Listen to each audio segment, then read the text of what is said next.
Good morning, and thank you all for coming today. I'm Interim Chief of Police Sean Benedict, and I'm joined by the Deputy Mayor, Lindsay Appiah, the ATF Washington Field Division SAC, Craig Calamai, and the United States Attorney, Matthew Graves. We're all here today to talk about getting illegal guns off of our street. We have a gun problem that is plaguing our community. We continue to see instances where people with no regard for life recklessly discharging firearms in our community. As a result of that happening and being flooded with illegal firearms, we continue to see simple conflicts and arguments escalate into shootings. This is unacceptable. So far this year, MPD and our federal partners have taken approximately 1,400 illegal firearms off the streets in the District of Columbia. But we can't do it alone. We need the community's help when it comes to holding violent offenders accountable and getting illegal guns off of our streets. Over the past few years, tips and information from the community about illegal guns have played a vital role in arrests and seizures of illegal guns. Today, we're announcing an increase in our gun tip cash reward program. Starting today through October 1st, each gun tip that leads to the arrest and seizure of an illegal firearm will now come with a minimum cash reward of $1,000 and a maximum of $2,500. Gun tips leading to the arrest and seizure of a ghost gun, a privately made firearm, or a firearm equipped with an automatic conversion device are eligible for an additional reward of up to $5,000. So that's a total of $7,500 if all those conditions exist. This year we paid out $10,000 in cash rewards for gun tips. With this new increase, if you call in a tip that leads to an arrest and seizure of an illegal gun, you will get $1,000 no matter what. We're hoping this increase in minimum reward money will help convince people to pick up the phone and call us. MPD and our partners recovered over 3,000 illegal guns in 2022. Guns are not manufactured in Washington, D.C., and there are no gun stores here in the district. That's why our partnership with ATF is so important. They are charged with the enforcement of interstate trafficking of illegal firearms. I'm going to turn this over to Special Agent in Charge Craig Calamai of the ATF Washington Field Division for further comments. Thank you, Chief. So once again, my name is Craig Calamai. I am the SAC of the ATF Washington Field Division. I oversee all of the criminal enforcement and industry operations groups for Washington, D.C. and all of Virginia. You know, today I'm here to pledge not only our special agents and expertise in perfecting firearms trafficking cases, felon in possessions, illegal machine gun possession, and as well as other violent crimes, but also our unique resources that ATF has with our NIBIN and crime gun tracing to enhance our partnership with MPD to combat violent crime together. Illegal firearms have become far too accessible to those who seek to victimize the citizens of our communities. We are working hard with MPD not only to remove these firearms, but the violent criminals that use them from the district. As law enforcement officers, we stand with you, the community. Every day we see firearms-related violence and how it negatively impacts your families and the places that you call homes. We hear your cries to end the violence. ATF MPD, supported by the United States Attorney's Office, will bring those who violate federal firearms laws to justice. But we also need your support because you play a role in making our city safer. We cannot be everywhere, but you are. You see those individuals with illegal firearms before and after they commit violent acts. So this is why I ask anyone with information on firearms activity, illegal firearms activity, to please contact the MPD hotline or ATF TIPS. That's 888 ATF TIPS. Together, we can all make a difference. So with that, I'd like to introduce U.S. Attorney Matt Graves. Sir. Over 3,100 illegal firearms recovered last year. Not just a record, it shattered the previous record. Our community is awash in illegal firearms. At the same time that we're seeing an unprecedented number of illegal firearms, we are seeing more and more successful challenges in court to some of the practices we have used in the past to get illegal firearms off the streets. We have to do everything we can in this new environment to continue to not just get illegal firearms off the streets, but to hold those individuals who are using those illegal firearms, carrying those illegal firearms, accountable. The United States Attorney's Office applauds the Mayor's Office and the Metropolitan Police Department for this new program. We think it is an important tool that will hopefully lead to additional tips and stronger cases that we can prosecute in court. The United States Attorney's Office, of course, thanks our partners at the ATF, who have been an invaluable partner, particularly over the last couple of years, in getting illegal firearms off the streets and providing us with gun intelligence data about who is using those illegal firearms so that we can have targeted investigations against those individuals to get the most dangerous of illegal firearms holders off the street. We ask the community for their continued help and support, and we look forward to the additional tips. They're an invaluable partner in this effort. Thank you. Thank you, Matt.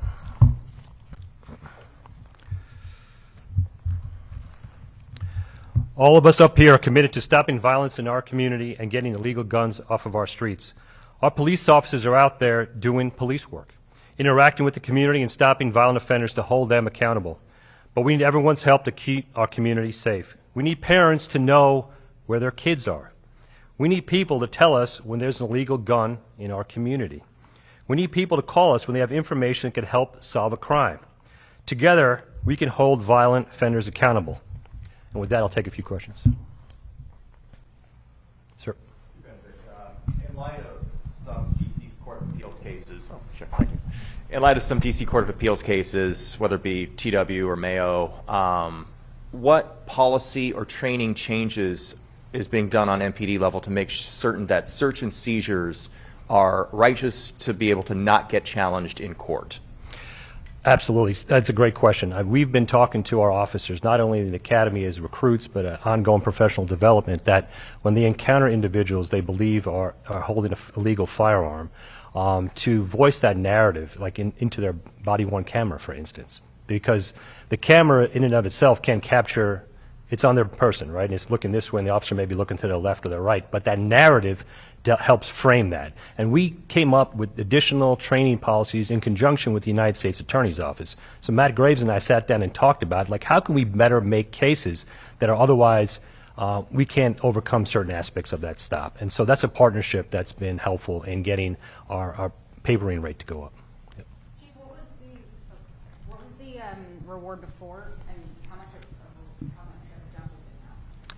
So we've done this before, as you know, with the Got Guns. And so this is not a gun buyback program. It's not that. This is about getting illegal guns off of our streets that come along with an arrest. But we wanted to put a minimum on there, and that's something that we haven't necessarily done in the past, is a $1,000 minimum for the recovery of the firearm, but also the arrest of an individual. That could go up to $2,500, depending on how many guns or how good the information is and how much extra work may be involved in that particular incident. And so, plus, we've seen these guns on our street, the Glocks that have been modified with the switches, and the ghost guns. That's an additional $5,000. So you can get up to $7,500 for information that relates to the arrest and seizure of a ghost gun or a machine gun conversion kit. Where are these guns coming from? Where are these guns coming from? I'm going to ask the ATF SAC to get into more detail, but the trafficking trends over the years have been pretty consistent for the district. A lot of the states southern to Washington, D.C. Provide a majority of those guns, but I'm going to have Craig Calamai get into more detail about that. So I just want to, when you ask the question where the gun's coming from, it's not one type of gun, right? There's legal firearms that are brought into the illegal market. So we do have instances of individuals who are what we would term trafficking or lying and buying, lying on the forms to purchase firearms for people who are not allowed to possess or prohibited from possessing firearms. We have the PMF, so the privately manufactured firearms. We have 3D printing. There are different ways that these firearms are coming into the district. Primarily, and from a firearms trafficking standpoint, we found the traditional states that are responsible are typically, are Virginia, North Carolina, South Carolina, Georgia, that southern 95 corridor. So it's just a lot easier in those states to obtain firearms, and they have certain connections, and then ultimately they end up in the district. Are some of these states engaged with your office, with the U.S. Attorney's Office, Police Department, to try to curtail some of this as well ahead of time? Oh, absolutely. That's ATF partners with every state, federal, and local jurisdiction in all of those states, right? So we have agents, for example, that may be working in Georgia that are working on firearms trafficking trends. So taking that crime gun intelligence, finding out where the firearms are being recovered, finding out where the firearms are being purchased. We overlay that information, and we may find that the guns are being purchased out of Georgia and ending up in the district. So we have agents both down there who are investigating that, and we have agents up here. And that's the great thing about the partnerships, is that we can cross state boundaries and work together and bring our task force officers with our individual local police departments to work together so that we can identify them wherever they are and prevent them from coming into the So, I district. mean, are you making a dent in this at this point with that collaboration, or is it still obviously a problem given the fact that you need this program? Well, it is obviously a problem. If you understand the multitude, the magnitude of firearms in this country, and the vast majority are legal, but we do have a large amount that go into the illegal market. So it's just identifying that illegal market wherever it is, seeing where those firearms are ending up, and then working back to find the sources. So it takes collaborative effort from both our local partners, the U.S. Attorney's Office, ATF, and their specific expertise in identifying those trafficking trends to put a dent. So we're working on it, but it's a problem right now that continues to exist. Hey, Chief, can you talk a little bit about how this would work? Let's say I see someone walking down Wisconsin Avenue at 3 o'clock in the afternoon. Explain the process. They call 911. A police officer is dispatched to that area. Can you talk a little bit how that works? If there's a risk, is there an ongoing risk to the public? Absolutely. Call 911. If there's an armed person walking down Wisconsin Avenue with a weapon, call 911. If there's other instances where it's not an ongoing threat, but we know this individual may have a gun on them, they can call our command center at 202-727-9099, or you can text us anonymously at 50411. If you call our command center, you provide your name and your information and callback information, and we get that gun, we'll get back with you on the reward. And so there's a mechanism in place to get that reward money, but the initial information comes in there. You leave your callback information, and then we'll follow up.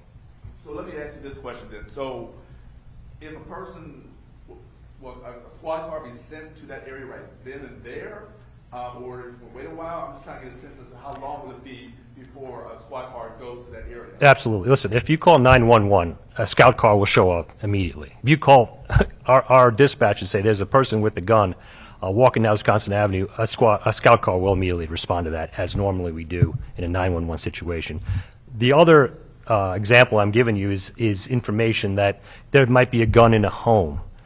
You've been in a residence where you've seen guns openly displayed, and you know who's in there, and you want to call that tip in and say, hey, I know this person shouldn't have a gun. This isn't a concealed carry situation. Here's the location. Here's the apartment number. We can take action, investigative action, to go and retrieve those firearms. I'm talking about those situations that are not in the moment of time. If there's an imminent danger to the community, call 911 and we will respond to that. And what if the person wants to remain anonymous? They can. How do they get money? Well, that's the thing. We'd have to know who they are. And if there's a way for us to contact them at a certain point, there is no, we'd have to reference it in one way or another. And our command center will give them a reference number, and they can go down to we can go through the process with our public information office.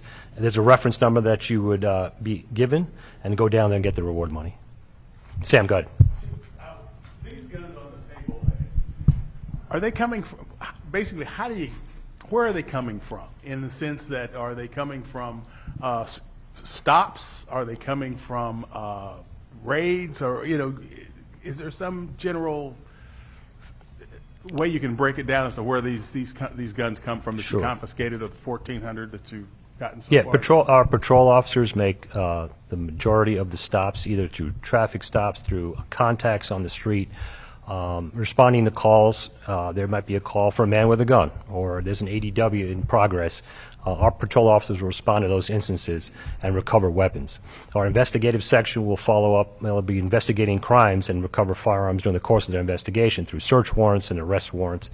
So the majority of the firearms recovered in the city are done by the Metropolitan Police Department.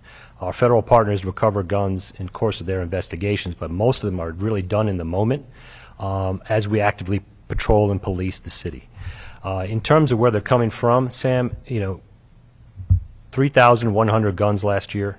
About a majority of those guns spent about 8 to 9 years in the secondary market, meaning they were bought 8 to 9 years ago legally in a gun store somewhere in Virginia, North Carolina, South Carolina, Georgia. What we're trying to do is hone in our efforts with our federal partners to look at the guns that were bought within a 1 year's time or 2 years' time and that are recovered in crimes here in the district. And we're also comparing that information to ballistics. So if a gun is recovered within a year's time frame, but it was used in a crime within days of its purchase, that gives us intelligence to look at. Those are trafficking indicators. That's where we work with the ATF to build cases that are now and in the moment. Because these guns that have been out there for 8, 9 years, trying to trace that back to the source is going to be very, very difficult. But looking at the guns that are happening in the moment and trying to cut that source of supply off is something we can do to immediately address firearms trafficking. I know the ghost gun's a big deal. Do you have any sense of what percentage, or, we've heard numbers before, has it continued to increase? It has year after year. We were looking back at numbers from 2017, it was like 5. And then last year was 500. And so that's an ongoing problem. The district has addressed that. We have made the possession of ghost guns illegal to the point where now you have to serialize them, so to make them legal. Does that make sense? So if you build a gun in the district, you have to put a serial number on them and register that with the city, so we know we have a gun owner with a privately made firearm. In the federal space is where we can do work, and I can kind of turn over to my federal colleagues to talk about that a little bit more. If you're interested in hearing more, we can do that offline about where we are in trying to stop the proliferation of ghost guns in the city. Paul? Hi, Chief. I have a question for Mr. Graves. Mr. Graves, a couple of weeks ago, I covered the story. A man named Demarcus Barnett pled guilty to a gun charge in D.C. Superior Court. He was then allowed to walk out with a promise that he would return in July for his sentencing. In the meantime, he rearmed himself and then got into a shootout on 7th Street in the middle of the day near a metro station in which he killed an innocent man. This is the kind of case that drives people crazy in this community. Do you have any comment on that case and how somebody who can plead guilty to a gun case can just walk out of court? So I'm obviously familiar with the case that you're referencing. It's a tragic situation. Because it's an ongoing case, I can't talk about that case specifically. What I can talk about is, in general, our practices when we have an individual who we prosecute for illegal firearms possession. In almost all instances, we seek that that individual be held, whether they are a person previously convicted of a felony and have a firearm unlawfully because they're not allowed to have a firearm since they have the prior felony conviction, or whether there is their first arrest and they're arrested for what we call carrying a pistol without a license. In the overwhelming majority of the instances where we seek a hold, there is always a hearing before a judge about whether the hold should be granted. DC law has a rebuttable presumption that if we establish probable cause that an individual is caught with an illegal firearm, that person will be held pending resolution of their case.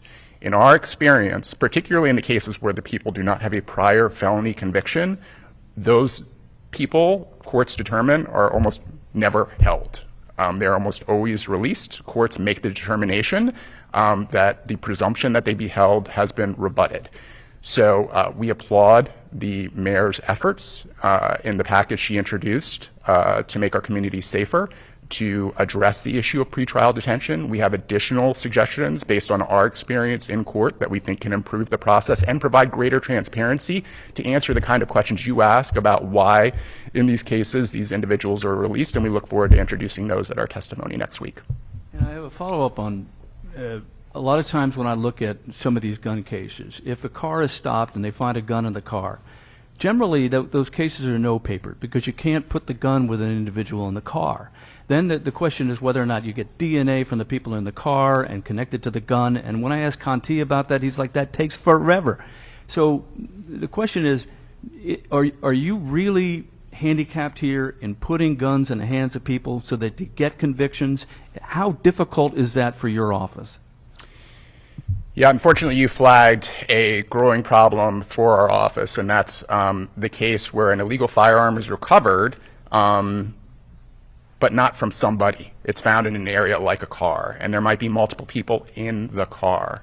In the past, our office, based on the law that existed at that point in time, might have charged multiple individuals in the car with possession of a firearm. As a result of a recent case within the last 5 years from the D.C. Court of Appeals that really looked at this issue of when do you have enough evidence, government, to prove beyond a reasonable doubt that someone possessed a weapon that's not found on them, that's radically changed our practices, because that case went the opposite way of the way in which we were arguing it should have gone. So it is a real challenge for us. Fortunately, we do have technological solutions like DNA. We are in constant conversations. We were having a conversation yesterday about more that we can do to kind of expedite the process to deal with the issue that Chief Conti raised, that it just does take time to do the type of forensic analysis, but there are ways of expediting that analysis. So just to be clear, this is for the seizure, not for conviction, ultimately. The reward money would, somebody doesn't have to be convicted, just it has to be seized. That's correct. We made that distinction because in the past we've done this. It was on conviction, which could take years. So this is upon the seizure and the arrest. And then also, is the money just coming from the city, or is the ATF contributing to this reward program? They have contributed in the past, and we can count on them to contribute in the future as well. Okay, thanks. The breakdown, the 70-30, ATF city, do you have a breakdown? I don't have a breakdown. We kind of work through that together, and depending on the cases involved, and if we develop a federal investigation or it stays within the city and the scope of it, we'll work that out between the partners. Yep. Anyone else? I didn't answer off topic, but I have one question. On the cousins, you gave us some information the other day. Is there anything new with respect to that case in Langston? No, Sam, I'm sorry. That's an ongoing investigation. We can't get any more details about that. All right. Chief, has the department identified some specific areas where it has more problem with the illegal guns, and how this kind of program works in the past? Sure. Over the last few years, you've seen the guns kind of spread out throughout the city. Historically, it's been in Ward 6, 7, and 8, our 5th, 6th, and 7th district police stations, and that continues to be the trend. There's more guns recovered in those areas than others.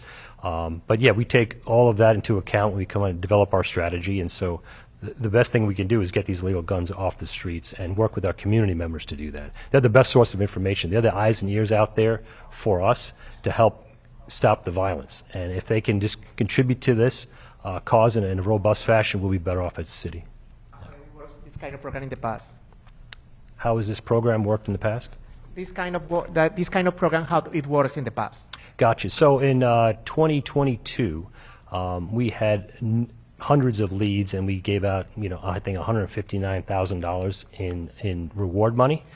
This year has been significantly less because that's, we want to re-energize this program and get this information back out there and try to do that on a regular basis. So we're going to make out cards for Got Guns and give that to our police officers to distribute in communities. And so folks that are now watching today will also have a chance to get this information passed to them directly into the community. Look at the question, how will I know that person's been arrested based on my tip? We will follow up with you. You're going to get that unique identifier when you call our command center, and there will be a follow-up with you as that investigation, that case progresses.